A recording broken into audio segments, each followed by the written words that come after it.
Hi friends, this is Tasha Rose with Radical Mothering, and today I am handling stinging nettle with my bare hands. Yes, with my bare hands.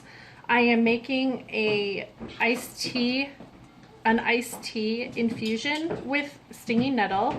And I want to talk about stinging nettle a little bit because it gets a really bad rap, but it is so good for you.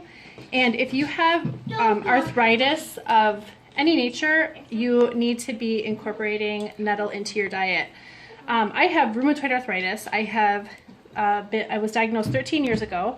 I do not take any medication for my rheumatoid arthritis. Instead, I use lifestyle and diet to manage it.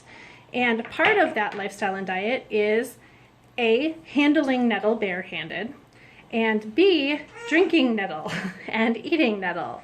And it helps give me some of the properties, the plant properties in it, give me what I need to be able to manage in part my rheumatoid arthritis. Now, if you know anything about nettle, you know it's got the stinging barbs on it.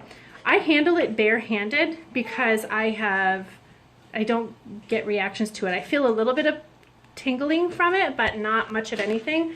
Because because I've been doing this for so long, and B, because the arthritis that I have, it really benefits from it to topically just kind of very lightly touch the nettle. I let this grow. There's one small patch at my house here that I let this grow, and I trim it down about this time of year. I did make a tincture of it already, and right now I'm doing an infusion. So right now I have got my iced tea brewing, and next, after I pull the tea leaves out of it, I'm going to add the nettle to it. Okay, I got all of these destemmed, and this is going to be a little bit too much for the jar of tea that I have. So I'm going to save some of them, and I'm actually going to just let them wilt and then dry them to make an infusion with some dry plant matter. So I'm going to squeeze out the tea. I'm just using PG tips because they're really, I think that they're really good for the price of the tea, and save our expensive tea for just drinking, just random drinking.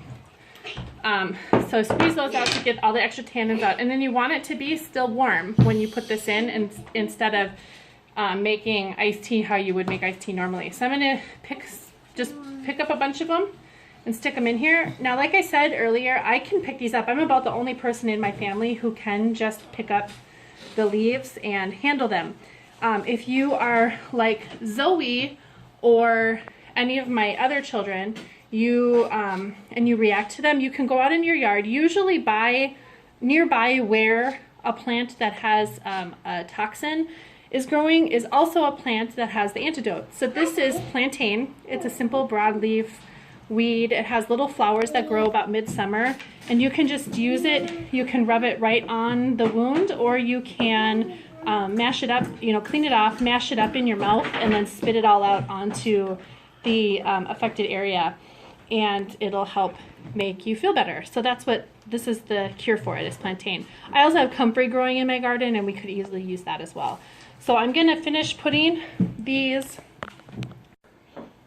in, and then I'm going to swirl it around, and then the rest of these I'm just going to let sit out on a pan to wilt, and then these I'm going to let sit for about 24 hours before I might take a drink here in about 20 minutes or so, cool it off with some extra water, and just let these soak in here. They'll get nice and wilty, and that'll be my nettle iced tea, and I'll get all the benefits from it: the iron, the vitamin C, the help for my RA, and that's it. So if you like the video, go ahead and hit the button, subscribe, thumbs up, and I will see you guys next time.